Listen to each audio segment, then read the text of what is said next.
So again, I said I want to thank Lou and Nimbus for the excellent opportunity for me to come on this sabbatical fellowship. I came here to work on the project, agent-based approach to malaria with Vitaly.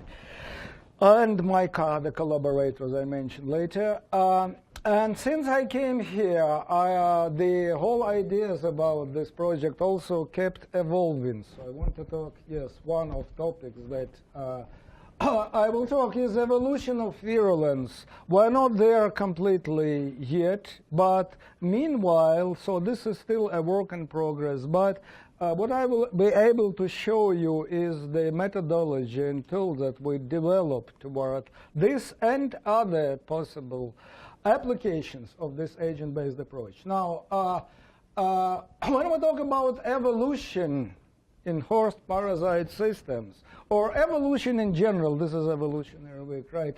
There are roughly two basic driving forces behind any evolution.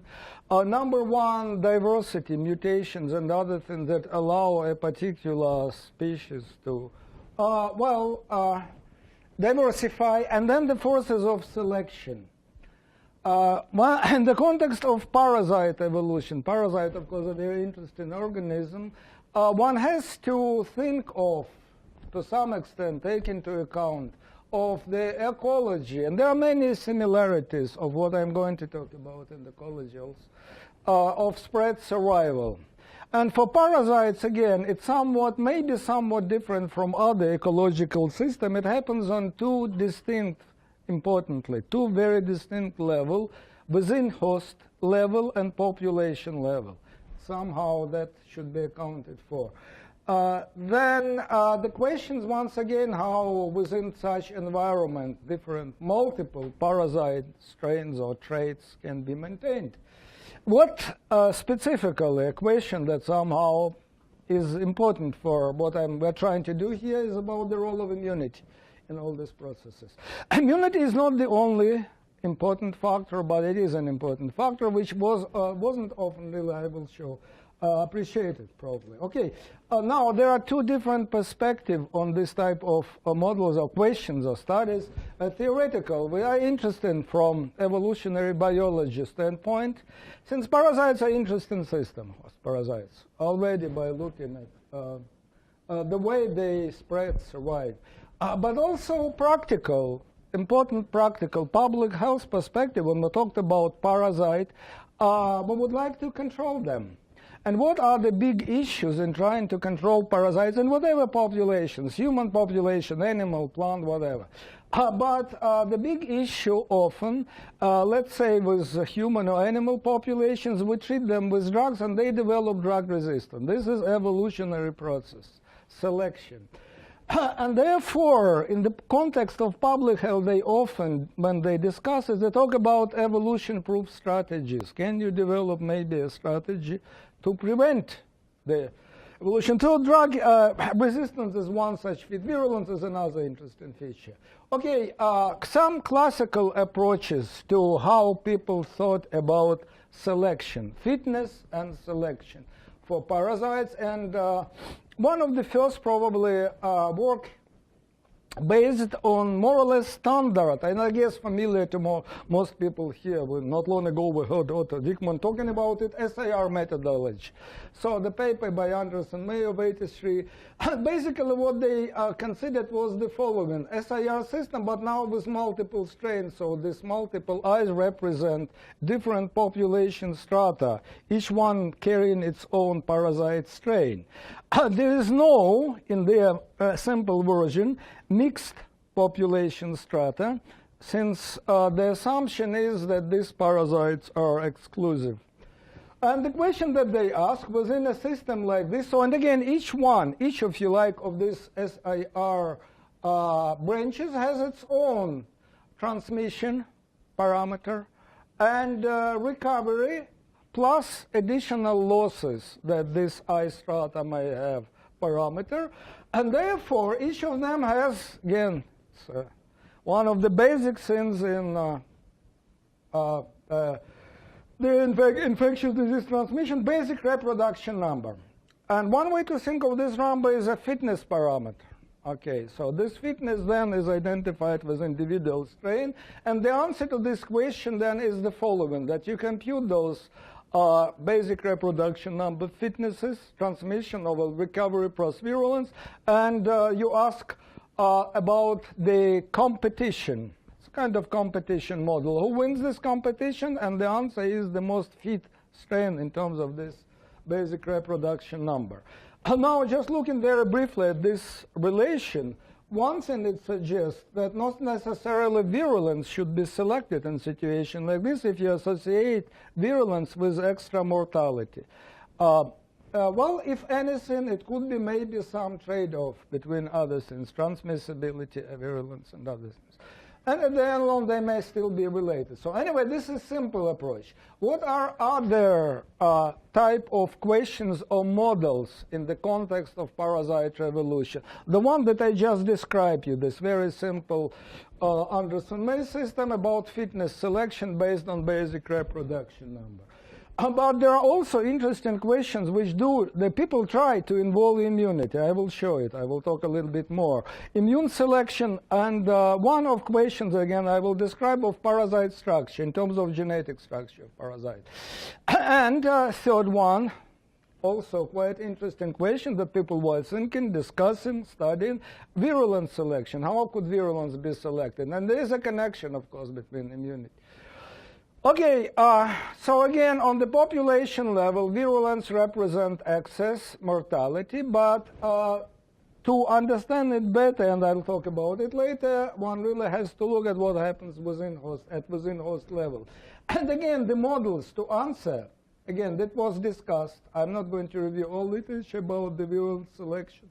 Some ideas evolve around that same Anderson-May work, but there are more recent works which do try to involve agent-based methodology. I won't get too much into details. Okay, where virulence is selected over a long time scale, in a sense, lifespan, this host. Okay, just quickly, again, I don't want to spend too much time on this, but still I will say a few words about this work. On immune selection of parasite population structure. So the question they were trying to ask, how immune, as you will see, will be very primitive immunity, but anyway, how still different population structures could be selected? And these are sort of hypotheses that were proposed. The result, basically, the reason, the biological reason, the mechanism that drive this selection has to do with the type of antigens, their structure, some kind of genetic structure of this antigen was more conservative, more variable one, plus you have to allow for some kind of mutations, recombinations. But anyway, again, without going too much detail, in some cases, you could expect something that I showed more or less before on the level of popular SIR, where the most fittest of these types could be selected. In other cases, interestingly enough, what happens as the result of this selection, that what comes out at the end are sort of non-overlapping, genetically non-overlapping types. In other words, in system like this, under this mechanism, at the end you don't see too much diversity, but rather it's limited. And interestingly not limited, again, to non-overlapping times. Or they can coexist. And again, I don't want to spend too much. They proposed a model to test this hypothesis on the structure, on structure selection. Again, I don't want to talk too much. So anyway, the model, the structure in terms of genetic structure, a relatively simple structure. In the system, they had two loci, two alleles, so four possible haplotypes of this parasite, hypothetical parasite, which could cross-react with each other, since again, all these genotypes are related to immunogenic properties. They can cross-protect against other whatever. And there were only two important parameters. It's again, simple model. It's SIR type model. I won't get into detail. Two important parameters. some parameter which measure, if you like, the cross-protective strength of immunity. That's all. And another parameter, since they would also have to allow some kind of to restore different types. Anyway, the outcomes, rather than worrying about the outcomes, the two outcomes that they produce to support their hypothesis on this disjoint or discord strain selections. So in this, if you want four-component, four-dimensional system, what they observed that at the end, that depending on this important parameter, as the only information they take from immunity, you can have either indeed this separation. So what happens here? Basically, of these four different types, the discordant types are selected. Okay? That non-zero state. The other one die out. That's their explanation. But it's not a universal case once again. If you lower this parameter, they for all of four equally well can coexist. No selection, not at all. They even did something like diagram. It's all fine, of course, but really immunity enters in very simplified way. But what else can you do on this population level? So anyway, virulence selection.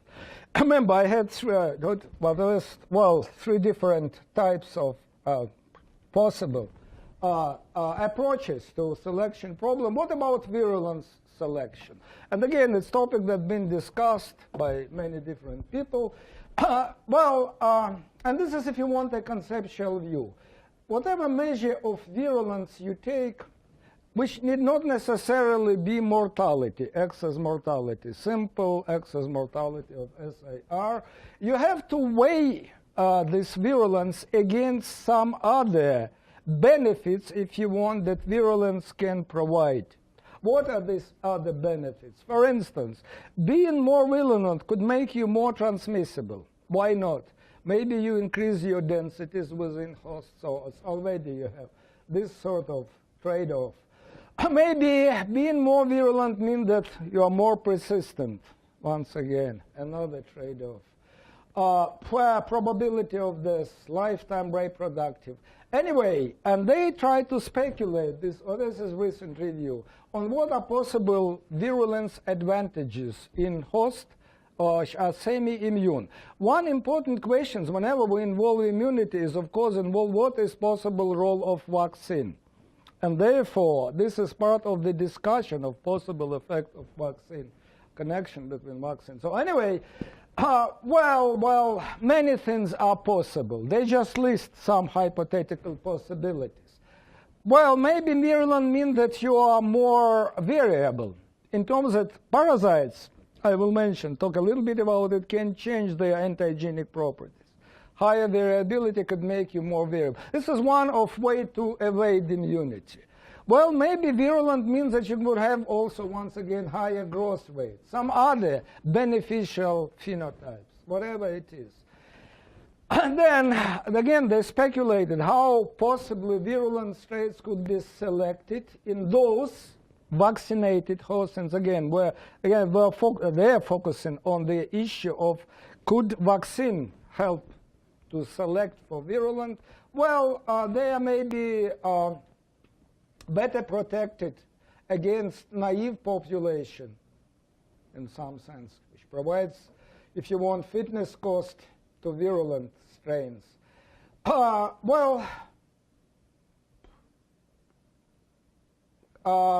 Vaccinated population protected from the cost of this. Anyway, the problem is that for malaria parasites, and I will talk more specifically about malaria parasites later, there is no clear knowledge or indication of what are these possible virulence genes, properties. One doesn't know whether they confer higher growth rates, virulence, whether they help parasites to evade immunity. And therefore, it's still a big question. That's, again, what they more or less also say. Well, still, one way they try to answer some of these questions, whether you believe it or not, are doing experiments in mice. So, again, mice has its own strains of malaria. They're not exactly the same, like human malaria, somewhat similar. And the kind of experiment they done the following. They're serial passage experiments. You take one line of mice, infect with malaria, and then transmit it from one mice to the next mice. And do it over several generations like this. And for comparison, so these are N lines. N indicate naive mice. So this serial passage was done in naive line of mice. And another partially immunized. There are many ways. You can take antibodies, transmit it. You can do it in many other ways. And then they try to compare what happened in terms of virulence. First of all, virulence. What is virulence now? Again, it has nothing to do with mortality. Not in these experiments. Virulence was considered as a loss of red blood cells, and I will explain on the next slide how malaria works, so you will see. The target cells for malaria parasite are red blood cells. So as the infection develops within body, it destroys red blood cells. So that's their measure of virulence. So anyway, what they observed that after running some number of these experiments, indeed, they find higher virulence levels in a partially immunized line. This is if you want the measure of this virulence, by whatever higher. Not only that, after these experiments, in addition, they took the evolved strains, right, and through mosquito now transmitted it once again to fresh new mice.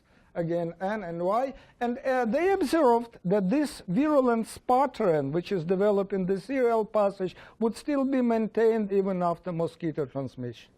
I think it was on the one, but anyway. The other possible phenotypes, they talk about intrinsic growth rate. You don't really see much difference. Does it mean that the virulent strains don't grow faster? Well, you know, these are just experiments. They're limited. One has to be careful when trying to interpret.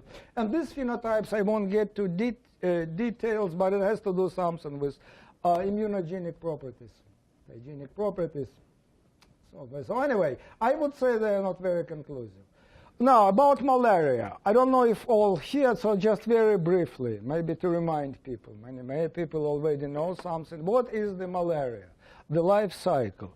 Malaria parasite is a protozoa. It's transmitted through the life cycle, includes two hosts, the intermediate host, which is human or mammal, and definitive host, which is mosquito. Now, this terminology, intermediate, definitive, has to do with the sexual or asexual phase of reproduction. So what happens within human is asexual or pre-reproductive stage. Then within mosquito, gametocytes of this parasite undergo sexual reproduction, which is important for exchange, genetic exchange, recombination, and other things.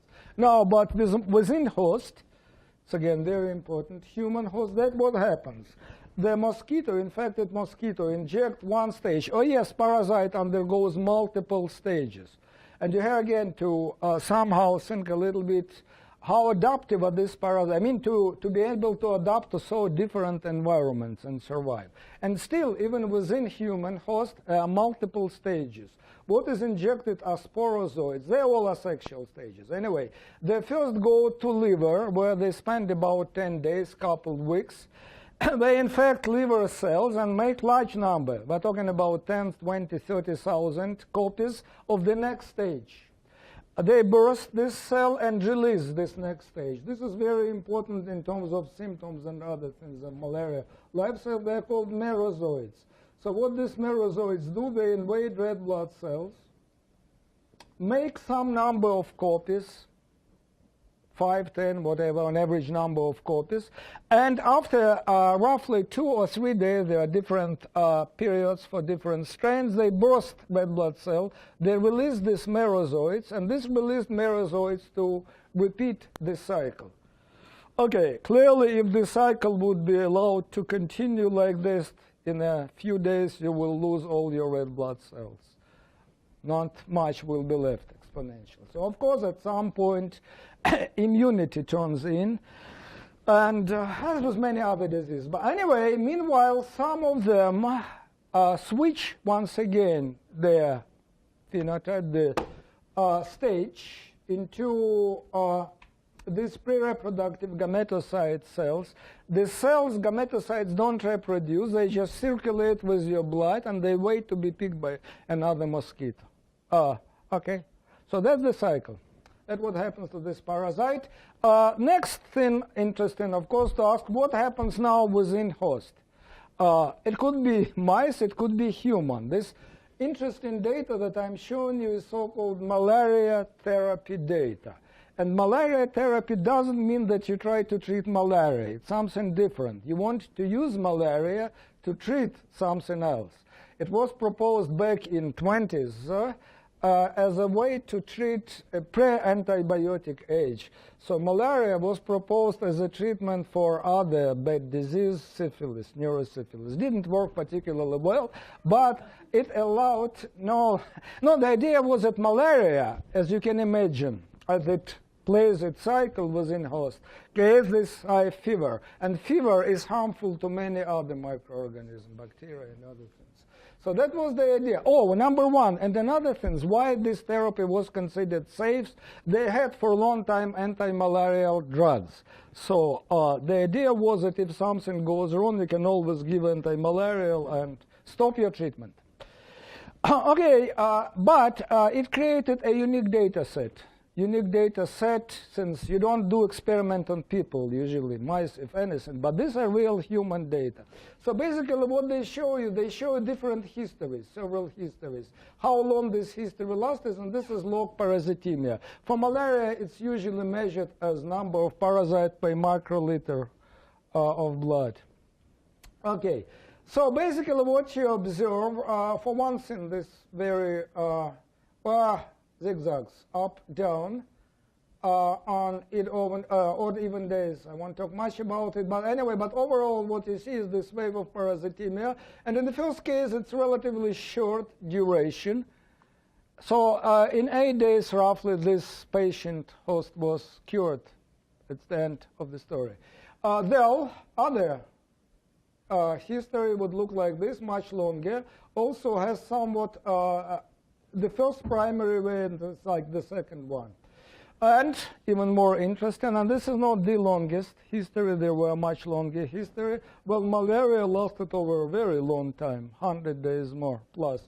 With all these multiple waves of parasitemia, the question is again, the reason, what happens? What happens? What happens usually you would expect, you would say, if for any parasite, maybe not only malaria, you do expect this way. Why? You start in naive host. Oh yes, they are all naive, presumably. Who knows? But it was presumed that they are naive. So it starts, as soon as parasitemia reaches some level, your immunity turns on and try to suppress it, period. So immunity developed enough to suppress parasites should be then. Then what is this? And what are these? Where do they come from? The answer, the key answer, that again, this malaria parasite, and that was falciparum. There are 4 human strains. Anyway, exploits whole set of immune evasion strategies. So this is the result of this immune. One of the strategies has to do with changing this antigenic variant. So anyway, or it could be maybe multiple strains as well, whatever the answer is. So that's what roughly this infection within host looks like. And still, in terms of modeling, I won't say too much. This is very classical, and I trust many people in the audience saw this or very similar. In terms of modeling, SIR modeling, that's one of the first things that was proposed by Ross, McDonald. It's standard, more or less, SIR system, but now it's a coupled system, host and vector. Why? Since, again, infection is transmitted from vector to host to vector.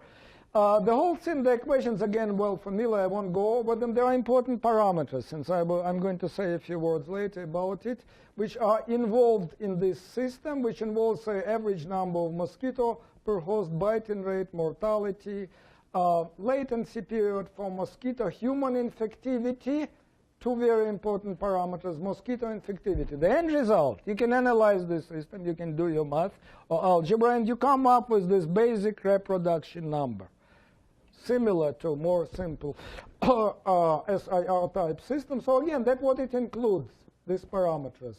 mosquito infectivity, human infectivity, number of mosquito biting rate, mosquito survival, if you like, over this latency period. Within mosquito, it takes also relatively long time, up to 10 days, maybe more, for infective stage sporozoid to develop. That's why.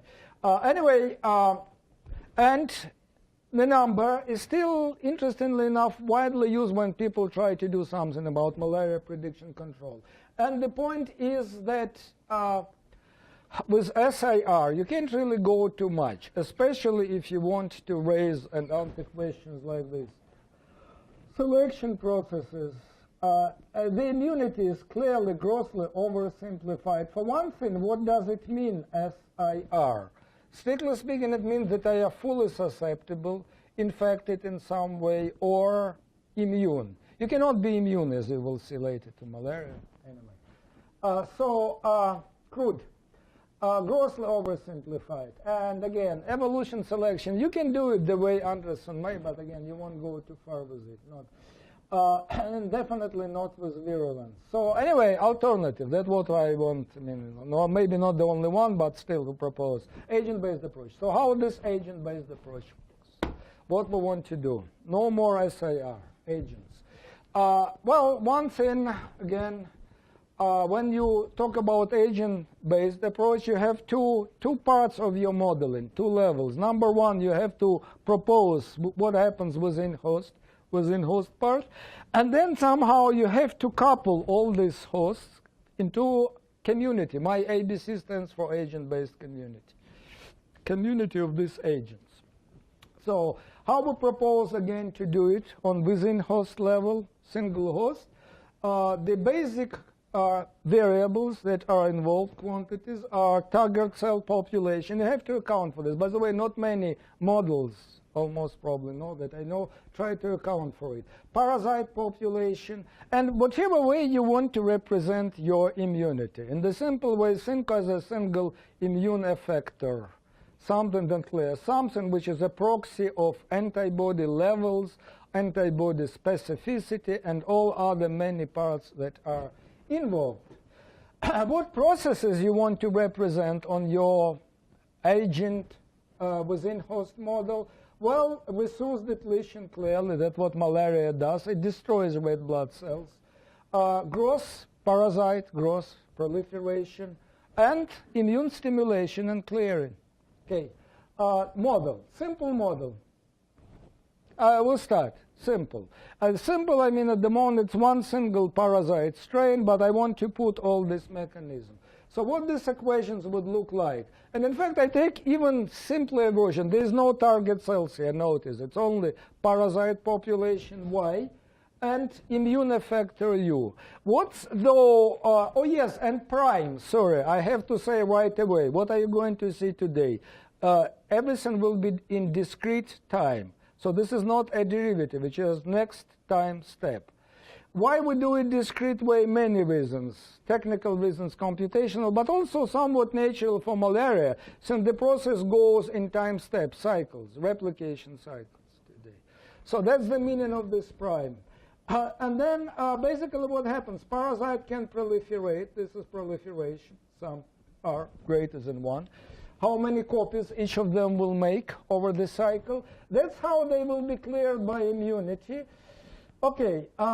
The parameters, let me anyway bring all this in. This would be the appropriate three-dimensional system, which has target cells, parasite, and immune effector. Now, what about these functions, you might wonder, and parameters? They are not completely arbitrary. They are not just to qualitatively represent the effect that immunity tries to kill parasites, clear them. Sorry, this is wrong. It should be U. I'm sorry. Immune effector. Immunity clears the parasite. Okay, and on the other hand, parasite stimulates production of this immunity. So immunity wants to maintain itself at some basal level, and this is additional stimulation, immune stimulation. Some kind of heal function, basically. That's what this phi is.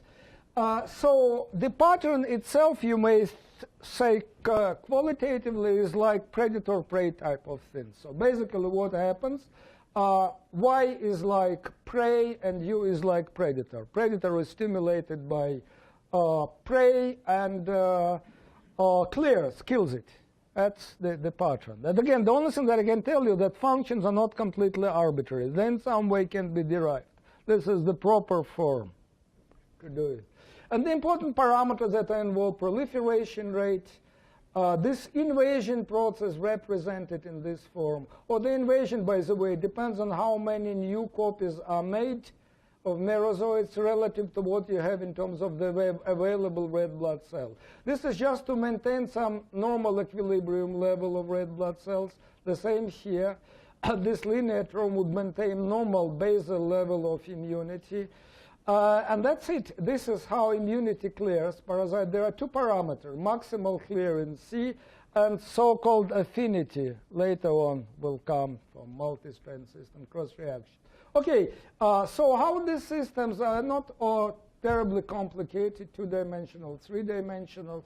Some of them can be analyzed, two-dimensional one. You can, within these parameters, figure out, at least in terms of equilibria. When we talked about analysis, number one, we asked about equilibria, and number two, dynamic patterns. So anyway, in terms of equilibria, you can have either infection-free state or chronic state, some kind of chronic. In reality, of course, as we'll see, it won't really happen. And then the other questions. Anyway, as I said, 2D, you can do something, 3D, not really much. This, what happens, I will show you, when you simulate those simple models. So the rate is equilibrium. No, it's so equilibrium. No, equilibrium should be somewhere here. Anyway, very typical pattern, whatever parameters you take for your simple parasite immune system will be a limit cycle. Nice, it all approaches limit cycle. The only thing note is it's completely unrealistic, these levels, which means that you will have less parasite in your body than you have atoms or molecules, of course. It's unrealistic. So there is some kind of cutoff here, so the process will stop. Anyway, so in other words, you won't have it's approaching the limit cycle, but rather it will stop at few ways of parasitemia. Whatever is the cutoff. Three-dimensional system becomes a little bit more interesting. And one thing that I will mention, that introducing the resource or target cell stabilizes it. Still, you may have something like a limit cycle, but it's sort of not as bad as the other one in terms of the scales anyway. And still, even this cycle eventually could be somewhere truncated of some number. Now, what I'm showing again, you're going to see it a lot. I also show in three-dimensional case this blue plot. What are these blue plot? This is the fraction of our target cells, red blood cell that was depleted by parasite relative to norm. So this is very virulent situation. Almost all of red blood cells were depleted before equilibrated. Here, that's what happens to this depletion of red blood cells relative to norm. So at the high peak, 98% of them were depleted. Then it's sort of... Anyway, these are typical patterns. Very good. How we're going to do it now, next, which is fine, OK. It's not what we want. Remember, our big goal is to try to understand selection, competition, multiple strain. OK, so next we would like to study a multi-strain system made of several parasite strains, the appropriate immune effectors, and to understand, to simulate and understand the mechanism of selections. Now, this system looks similar to the simple single-strain version I've just demonstrated before, except some of these variables, parasite variables, becomes multidimensional vector variables. So one still has depletion of red blood cells by these multiple parasite strains, the replication, which now also includes the mutability, a possibility of mutation from one strain to another, represented by matrix R. They each have their own specific growth rates, represented by this vector R, and each of them can stimulate the appropriate immune effector variable, and the combined effect of cross-reactive immune effector variables will clear those parasites. So again, the overall structure is very similar. You have more parameters now, and important parameters here are cross-reaction rates represented by this affinity matrix, and the mutation matrix M. Okay, now basic question that we would like to understand in this context is how a multi-strain system like the one I just shown would do selection. How the selection works, where parasites are selected. Well, they are selected on two different levels, and different inputs come into this selection process. Number one, the within host component of the system, or within host parameters, which includes all parameters I've shown before of parasite-immune interaction, resource competition, other things. And then another very important part that we're going to talk about is the transmission environment and specific pattern of transmissions. We'll talk about two patterns of transmission, serial passage and transmission in a realistic vector-mediated environment. And the combination of these two mechanisms and two sets of parameters contribute to selection of specific parasite strains and their persistence in host population. So the questions that were asked is how the competition and selection of multi-strain parasite system will work on, number one, individual level, and number two, how different transmission mechanism patterns will affect it, in particular the serial passage that I mentioned and the agent community. Then an interesting question which will come up in those simulations that I'm going to show is the meaning of fitness itself. What exactly gets selected? What does fitness wins? We'll say we're able to say something about virulence selections. And in principle, many other things could be explored. So what I'm going to do now is to demonstrate mathematical simulations of this multi-strain system on individual level and transmission community level. Okay, let us start. Okay, so a nice feature of Mathematica nowadays, you don't need to write any codes. It intuits what you want from very basic things, inputs. Anyway, so first demonstration that I'm going to do with Mathematica is to show you what happens for a competing multi-strain system. There will be 5 different parasite strains here with some preset parameters indicated here, the replication rates, maximal clearing rate, some parameter related to affinity, cross-reaction, mutation, immune memory. Memory refers to immune memories, the base level of immunity, and some additional parameters important for immune simulations. Okay, having said all this, we can see how the dynamics within host will develop in such system. Not only that, we could easily manipulate some of these very important parameters, which is important for understanding the outcomes. So this is one particular choice of parameters as indicate the initial distribution. For instance, we start with strain number 1. All other are 0. And here are other parameters of the system that could be manipulated. Now, what happens as you start manipulating these parameters? Anyway, this is a kind of very simple a history. Infection starts. As it starts, it stimulates immunity. At some point, the original strain will mutate and other strains will be produced. But after all, they are cleared within this period of time. After 70 days, roughly everything is cleared. And the last plot shows the depletion level of red blood cells. So at the peak of parasitemia, and this will serve us in all other later simulation as a measure of virulence. So virulence is the minimum of this function. So for this particular example, about 90% of red blood cells was depleted, this minimum. Okay, now if you change parameters, we get an interesting case of highly virulent history.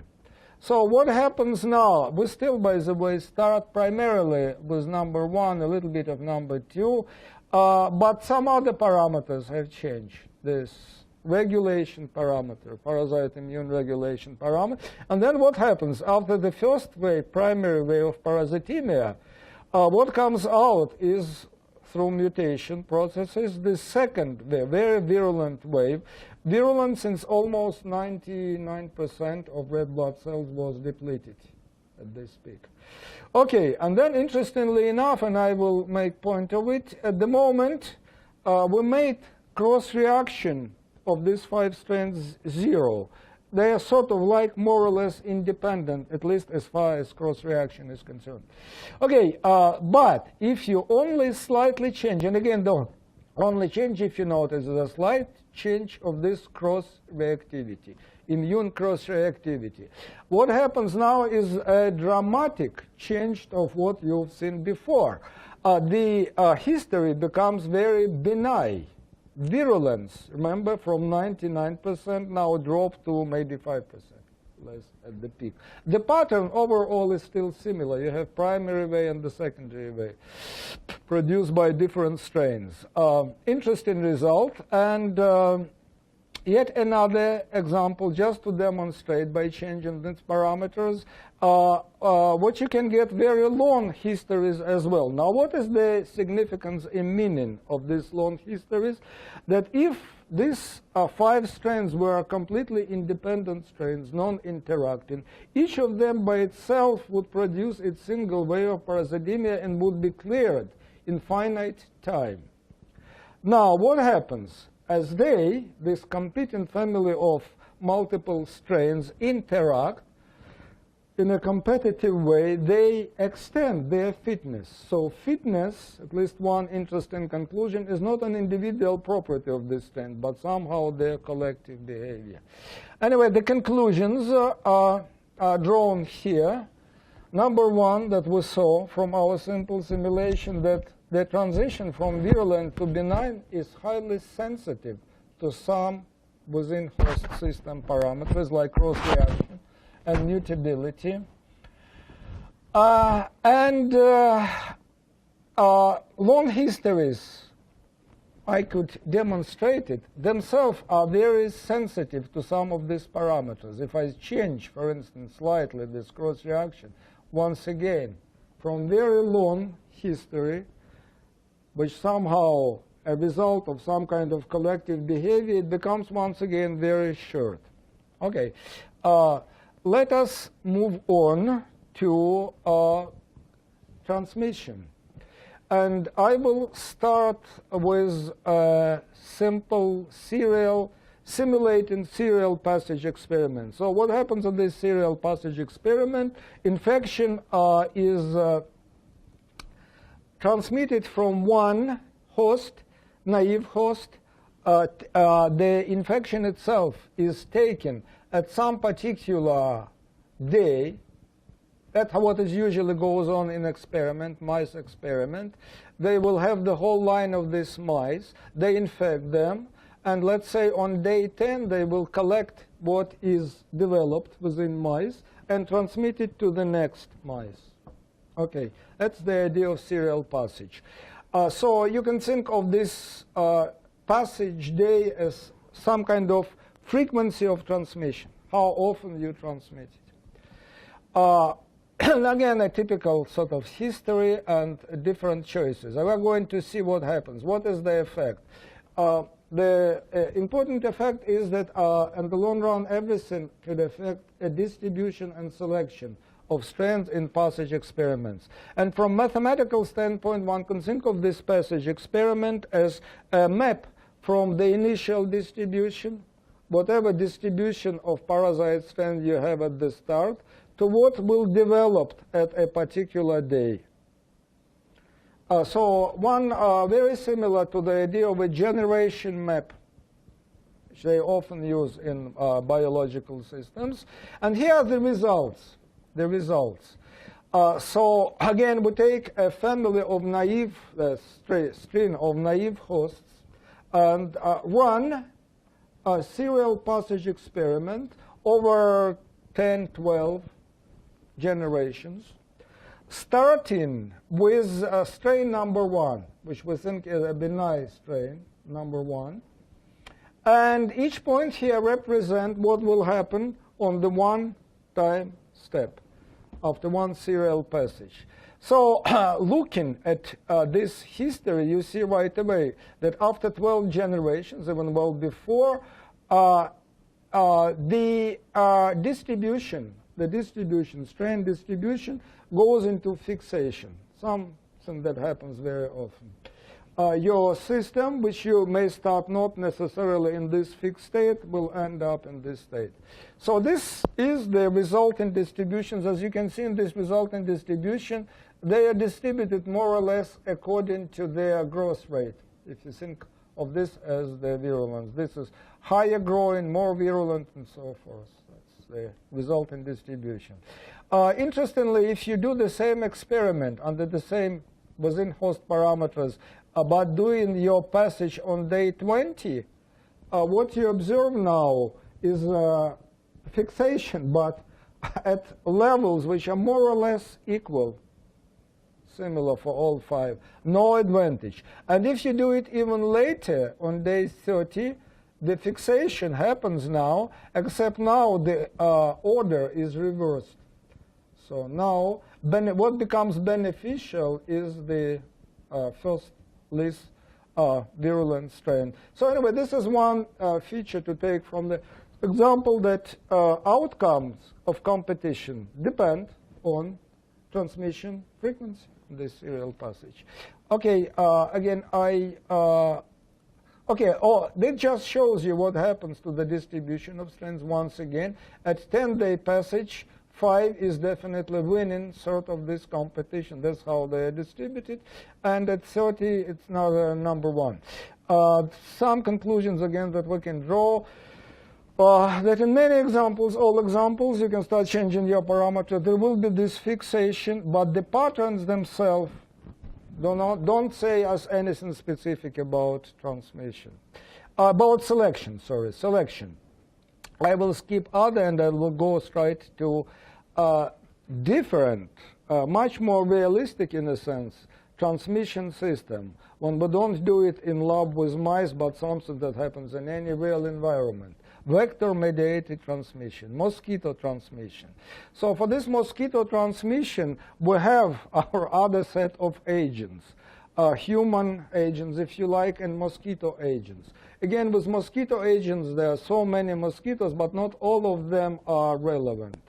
So the only relevant one would be those mosquitoes that will bite a specific host at some particular time, and a few days, 10 days usually, 10, 12 days later, will transmit this infection to a new host. So they will be able, number 1, to survive and to transmit. Those mosquitoes are far fewer than you would think of mosquitoes altogether. Anyway, so the schematic view of this transmission process, and there are some important parameters that we include in our model in terms of when infection was uptaken and when it was delivered to the next host. There is a time lag, significant time lag. It's about 10 cycle period. Okay, this is a schematic view of a hypothetical host community. Mosquito would randomly select some number of these hosts, and then they would randomly transmit it, deliver, to randomly chosen different hosts. That is the transmission process. The only essential, this is, let's say, one step, another step. The only thing with these steps, they don't happen simultaneously in time, but they themselves, all these links, will be distributed over randomly chosen days over a 10-day period. Okay. Okay, that's how the system will be run and simulated, this community system. Now, the essential parameter, yes, what is important in this transmission? Couple things are very important, which are more or less known and could be estimated from the data.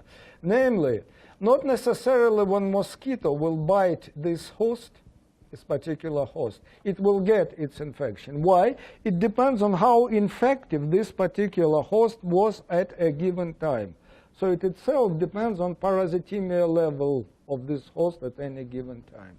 Okay, and there are some known data that allow to more or less predict, based on the parasitemia level, the probability or proportion of mosquito infection. For us, it will be probability. This part of the system is random. Okay, so this is one important. It would something like function like this, based on the data. And to quickly demonstrate you what happens for a particular history over, once again, in our simulations, the time periods for simulating community are 10 days. I showed here about 30-day history, but this particular naive host was infected on something like day 4, after which this theory, the history develops. Okay, so we're now ready to start implementing this system, the coupled host vector agent-based system with transmission. It will be 100 community of 100 hosts. The transmission period with agreed already is 10 cycles, days. And the only essential parameter, of course there are within host parameters. We'll take them all the same, so our hosts will be identical. But this is absolutely unnecessary. They all could be made different as well. In any case, but the essential transmission parameter, which I call transmission intensity or force of infection, will be exactly how many hosts will be bitten by those mosquitoes who will deliver this infection to the next generation, if you like. Okay, the force of infection parameter, or in the intensity transmission. Okay, good. Now we're able to run the community simulation. We shall initialize all of them as naive hosts, but over the first 10-day period, we'll subject them to some level of infection. If they are not infected, there will be no way for mosquito to transmit it to the next group of hosts. So, and just to demonstrate you the transmission itself, I will show you here a hypothetical mosquito uptaking sampling of this community. For this particular random run, host number 35 was bitten on day 1 and day 7. So the information is like this: host number, day, on the interval from 1 to 10, when it was bitten, and the amount of parasitemia taken from this host. Notice, by the way, that in this experiment, many of them were bitten by mosquito, but not much was zero. Infection was uptaken. Why? Since their parasitemia level presumably were low, sufficiently low. So some of them notice also hosts could be bitten more than once. We see some of them. In fact, interestingly enough, for instance, number 68 was bitten on day 7. Something was uptaken on day 8. We allow it. Why not? That's natural, of course. Okay, so that's a typical result of this mosquito bite. And now we run 3 different experiments at different force of infection or transmission intensity. We start with relatively high level of transmission intensity, so there will be 18 transmissible mosquito bites of this 100 host community over 10-day period. Okay, let's start simulating and see what happens. Simulation is run very fast, partly because the Mathematica can do it in parallel, so it will take a couple seconds to simulate. It's already computed. Now, let me show you now what happens to these individual histories within this community. Again, Host number is J, is indicated here. Host number 1. So basically what happened was host number 1. Remember, all of them were infected initially. So this is the first primary. Then for a while, it stayed free of infection. Then he got some bite in here, which developed next way. There were a few bites here, but they didn't develop too much infection. Why? Since by the time when the host was bitten, the third and fourth time, the immune levels still were high enough to provide the protection. Then still after a while, this bite, another wave of parasitemia develops, since in fact immune level falls low enough. And that's what happens to virulence or red blood cell depletion. Now we can look at other histories as well. Let's say number 5. Slightly different story. The thing is that when we do this simulation, we have the complete information, the state of the community of all 100 of them at any given day between 0 and 400. Okay, so more or less you understand now how this pattern works. Yet another case, another case, another case, and so forth. Okay. So that is the history, the entire history of this community. Now, what information? A lot of information can be derived by doing these community simulations. I will just give a couple of examples, but again, for comparison, I will write 2 more cases. The community of the same 100 subjects now subjected to low level of transmission, 6 bites per 10 day, 100, and only 2. Intermediate and low level. Okay, everything is computed, and now we can try to compare and do some predictions to see what happens. So the easiest things to measure, and that what is often is measured in the field, is the prevalence of infection. So how they measure prevalence? It's simple. Microscopy detection does not allow to see less than 10 parasites per microliter. So you look at what we have in terms of our history with parasitemia and detect all those who carry above 10 parasites and look at their prevalence, the fraction. So basically these curves show you what happens within this community to infection prevalence in 3 cases. Blue is high transmission, 18, purple intermediate, 6, and olive low transmission, 2. Well, they sort of quasi-equilibrate, not quite equilibrate. Of course, probably the stochasticity is, of course, due to random transmission, and they may look a little bit smoother if we increase the community size. Okay. Now, other important information to look, or interesting information, what happens to the distribution now of these 5 strains in the community? For this, you can compute either mean parasitemia level in the community on each day or total, whatever. So here the total is computed. Once again, some kind of quasi-equilibration patterns, and it sort of look as if strains are not very different in terms of their distribution, but again, one has to remember this is logarithmic scale. So there's still some significant advantage here, for instance, of green over red. Okay, to make it look, explain or understand a little bit of what happens, what we'll do, we'll just take the average over time when it's sort of quasi-equilibrated and show these averages. And here is the result. The result of population distributions of 5 different strains, if you like, the result of their selection and competition in 3 cases. So in all of these examples, the strains are distributed more or less according to their virulence level, if you like, or growth rates. One interesting feature is in terms of parasitemia levels, average parasitemia levels, the case number 2 intermediate transmission is higher than case number 1 and 3. That somehow infection is more persistent in terms of its levels if you have intermediate transmission rather than very high transmission. Again, not completely strange, since it's a complex process where immunity is involved. Let's say you have high level of transmission, you develop enough immunity to suppress your parasitemia levels. Okay. Anyway, conclusions. One can do similar experiments. So the conclusion of this 2 sets of transmission experiments we have run for serial passage. fixation of virulent strain distribution depends on passage day, which you can think of as the frequency of transmission in some sense, and other parameters.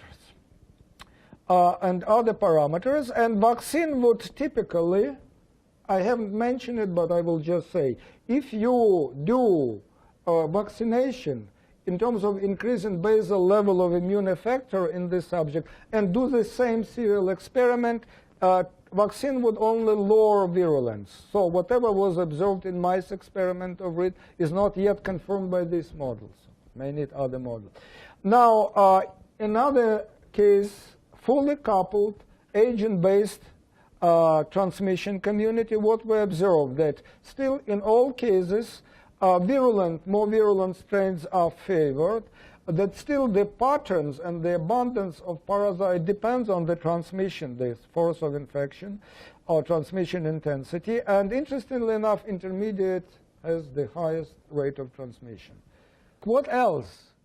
My point is that you can do many other things. Virulence may be an interesting question, but many other things.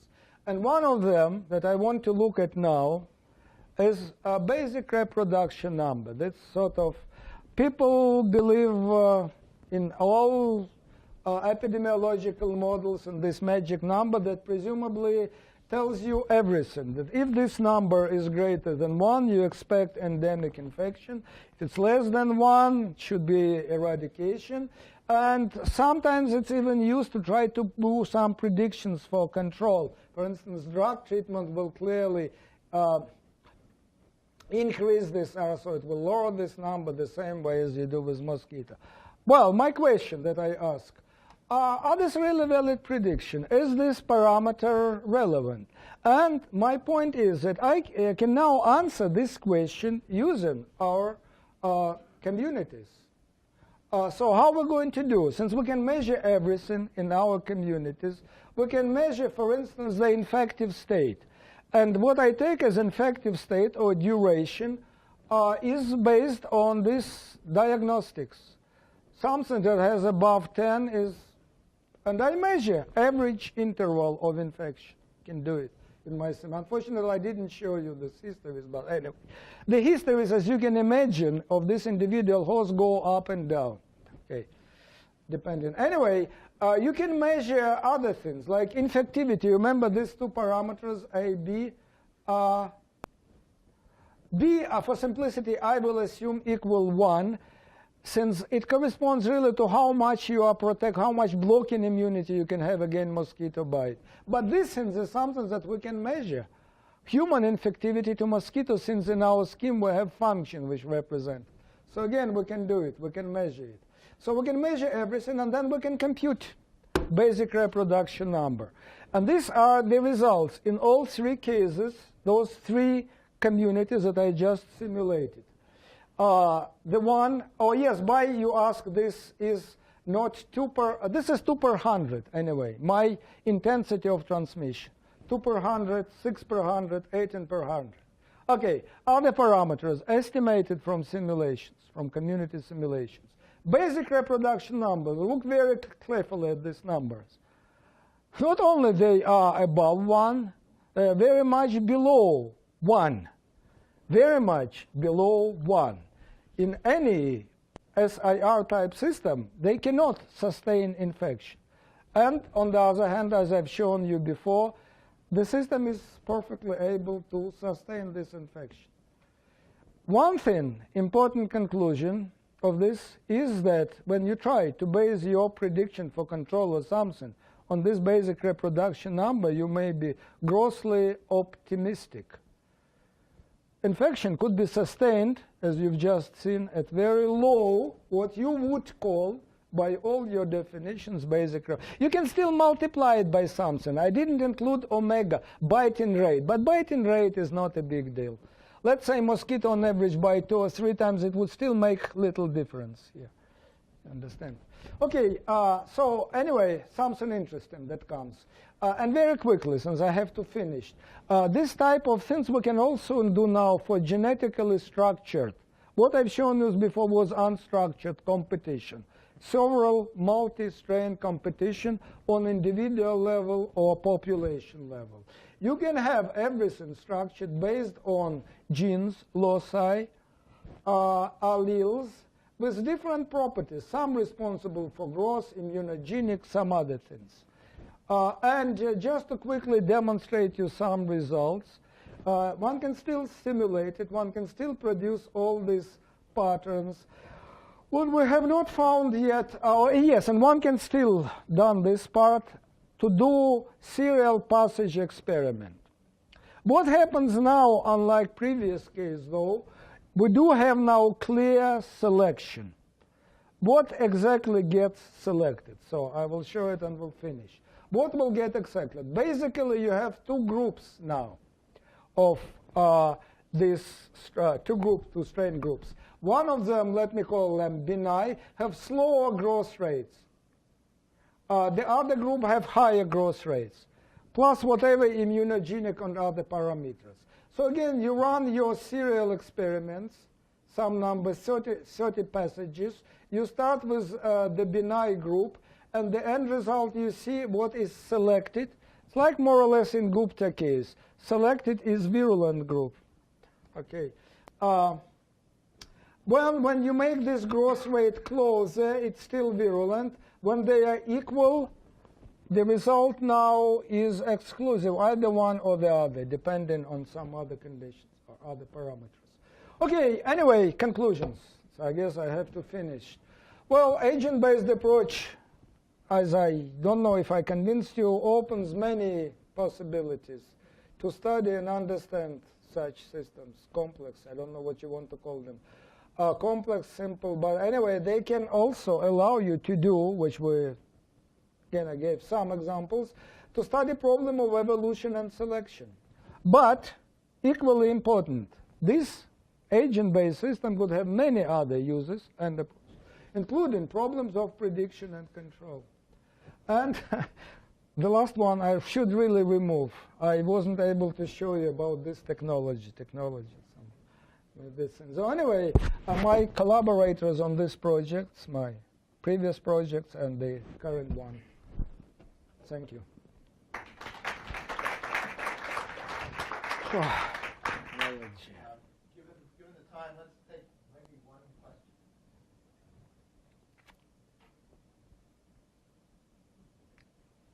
If not, I'm going to ask one real quick. Sure. All right. The basic reproduction number you argued is Yes. not an appropriate Right. estimate.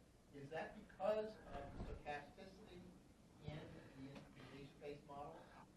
Well, yes, stochasticity, but it enters only through transmission. But the point is why? Since SIR may be patently wrong methodology. There is no in malaria S state, R states, or R states. All is mixed.